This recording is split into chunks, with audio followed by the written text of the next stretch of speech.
This video, because if this works, this is going to be the 9th card I've fixed out of 10. Let's see if this happens. Thanks for watching. I'm going to show you guys how to fix your credit card chip reader as long as it's not cracked or damaged or bent. And mine's not.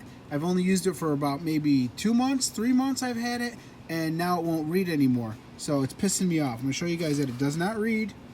Put it in, put a dollar amount, hit the green button, and I get this message everywhere I go.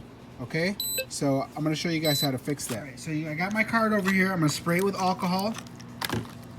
I got a razor blade, and all I'm going to do is scuff up these contacts that aren't getting contact. And this is going to fix your card probably about 90% of the time. If you got some other issue, it probably got bent or something, because what there is in here is a little circuit board in there. And if it did get bent and you didn't know it, that's probably why it's not working. This is going to fix it if you're not getting contact anymore. So just scuff up all your little contacts.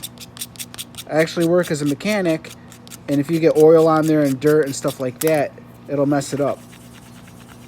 All right, got that all cleaned up right there. You could see the little bit of like dark black stuff.